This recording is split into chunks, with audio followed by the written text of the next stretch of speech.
Ayan, kita nyo po. Kinukolekta niya lahat. Oh. Kasi naayos.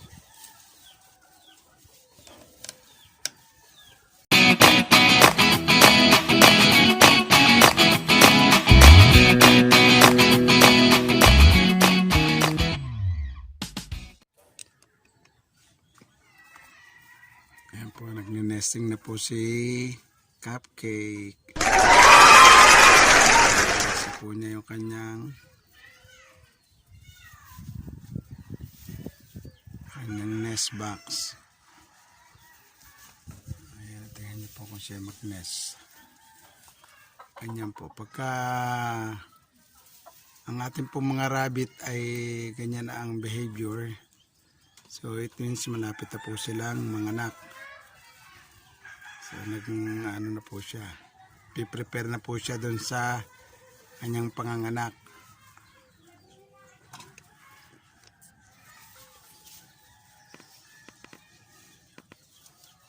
Ang susunod po niyang gagawin pagka talagang lalabas na po niya yung kanyang baby, yung mga kids niya, magbubunot naman siya ng kanyang mga balahibo. At gagawin niya pong bed. What? Hindi ka pangkumot niya dun sa kanyang mga anak na ilalabas. 2 days po ng before siya manganak. So, pang 28 days, maglalagay na po kayo ng mga dried grass or the kaya hay. Huwag nyo pong ilalagay sa mismong nest box. Ilalagay nyo po siya sa isang corner ng cage. Hayaan nyo po lang sila ang magko-collect. Katulad niyan po, kagabi po, nilagay ko po dito sa may corner. Yan, dito ko po inilagay sa may corner. So, pagising ko po ng morning, wala na po siya dito. Nahakot na po niya doon, yun sa nest box niya. So, ganun po sila. Pagka yan po ay inilagay nyo mismo sa nest box nila, ang gagawin po ng ating mga mamado, rabbit, dadalhin naman niya sa labas ng nest box. Doon niya po ilalagay kung saan niya gustong manganak. So, ganun po. So, I suggest na outside the nest box nyo po ilalagay yung mga hay or yung mga dried grass natin ilalagay para sila po mismo maghahakot at sila po yung mag-aayos ng kanilang mga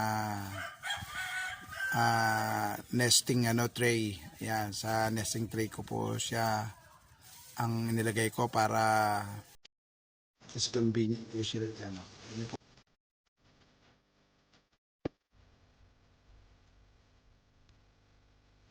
ano po, nakulat ko na ayos.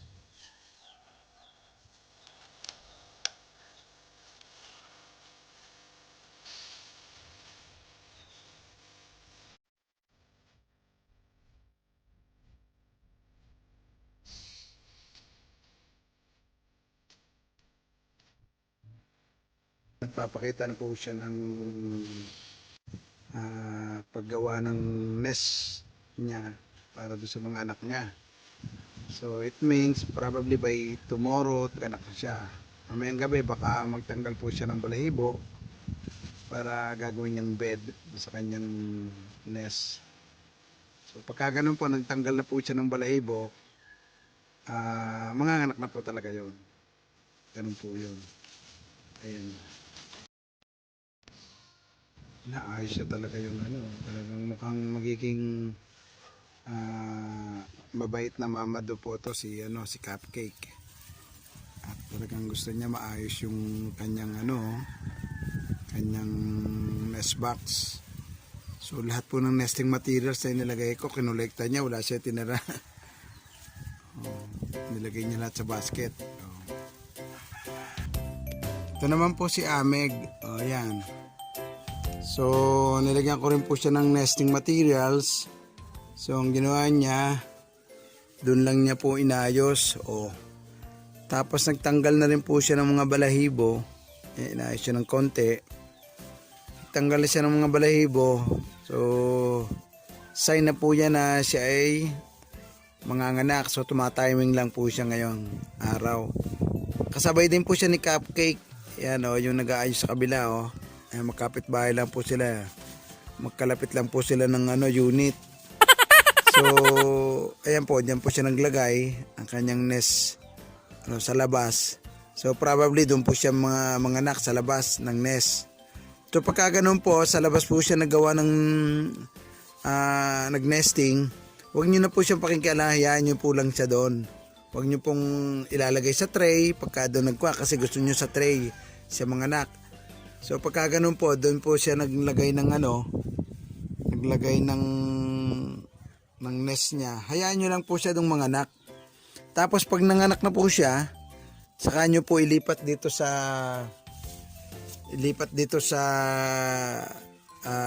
nesting tray para at safe po yung ating mga kits, ganyan. Tapos yung mga balahibo po na tinanggal niya at nilagay sa bed, so ilalagay rin po ninyo yung tapos lang maglagay din po kayo ng konting hay, so dried grass para at least protection din sa niya. So kung may mga dugo po doon sa mga grass, huwag nyo na pong isama yon kasi baka maging cause pa yun ng langgamin. Mas lalo na yung mga langgam na malilit na kulay red. So yun po, baka makagat pa yung ating mga kits kasi mabango po sa kanila yan yung dugo ng rabbit na bagong panganak. Aakyatin po yan. Ito naman po si Ebelu.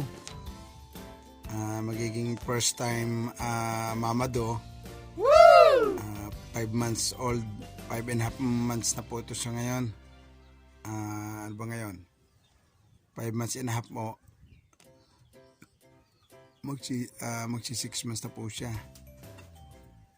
So buntis na rin po siya na sabay-sabay po sila nung dalawa kong rabbit doon. Tingnan nyo po kung saan siya nag-nest. Yun, sa labas din po ng nesting tray. So pag binuksan po natin tong tingnan niyo po kung saan siya naglagay. Ayan po, nasa pinto. Ayan po siya naglagay ng nest niya. Pero hindi pa humaayos siya. So kagabi naglagay din ako ng nesting materials. So yan. Pero from time to time umuupo po siya din sa nesting tray. So siguro pinapractice na rin niya na doon siya manganganak. Kasi kinover niya po dito, baka dito medyo mahangin po. Kaya dito siya naglalagay.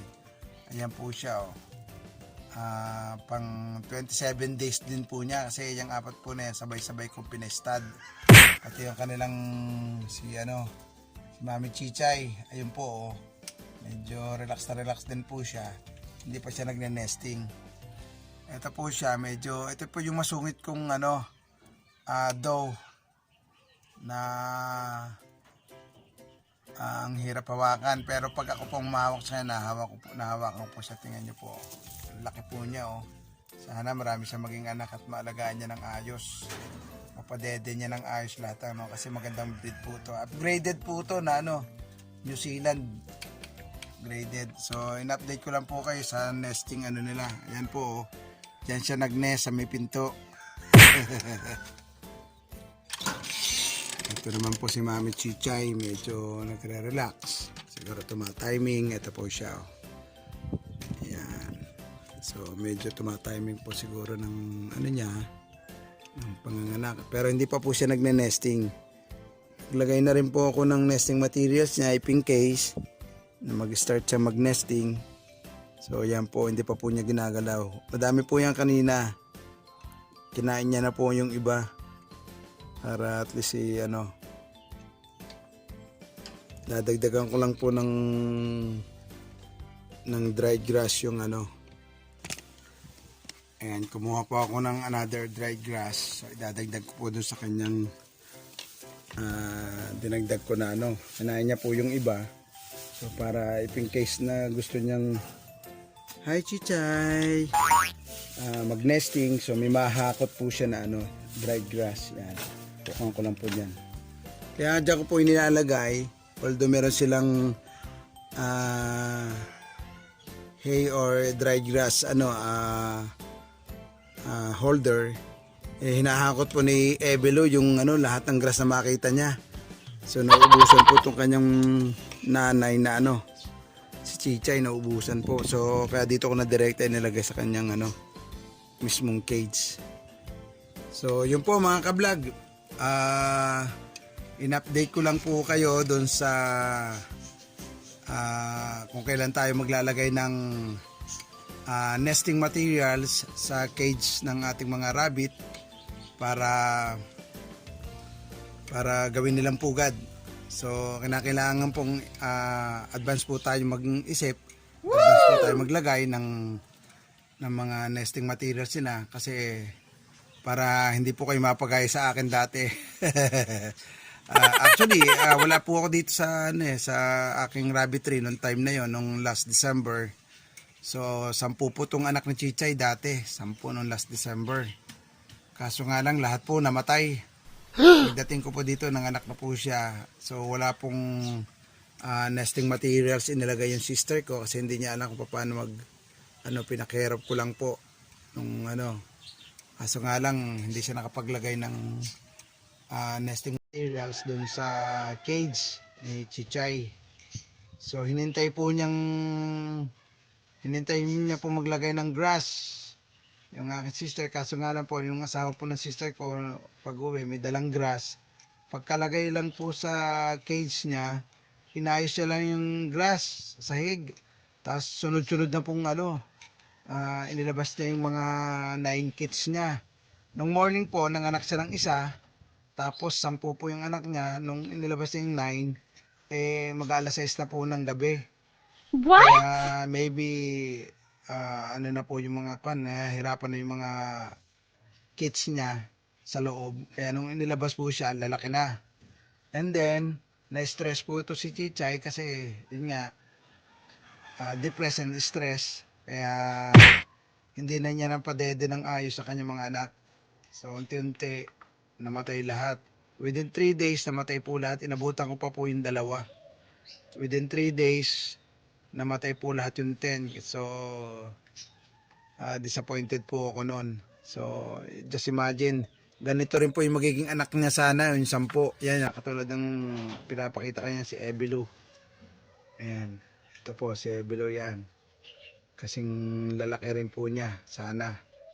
Kaso nga lang I lost them kasi wala, namatay po lahat So, talagang ganun po pagka sa pagrarabit po, ganun po talagang experiences na. So lesson po sa atin yon, yung mga ganung cases. So pag nasanay po yung rabbit nyo na meron siyang dried leaves o dried grass, dried hay pag manganganak siya, lagi nyo pong lalagyan 2 days before na kanyang panganganak. Lagay nyo na agad para makapag-prepare po siya at makaka-relax po siya sa panganganak niya. Yun. Yan mga ka-vlog, in-update ko lang po kayo sa paglalagay ng nesting material sa rabbit tree ko. Kasi manganganak po sila ng 2 days from now, manganganak na po sila. So nilagyan ko na po sila ng mga nesting materials, especially dried leaves. Ayan And then last time, yung binlag ko po, yung nesting tray. So meron na po sila. So hopefully manganak po sila within 2 days. And maging safe po ang anak nila. So yun po, sana po nakatulong po ako sa inyo, sa mga nag-aalagang rabbit na may mga anak na rabbit. So sana po na-share ko sa inyo yung aking mga ginagawa dito sa rabbit tree. So doon po sa hindi pa po nakasubscribe sa aking YouTube channel, please subscribe po. Masaya po dito. Tapos may mga tips po akong ibibigay sa inyo about rabbit. So manganganak, ganyan, pag-aalaga ng kids, kung pagka after delivery.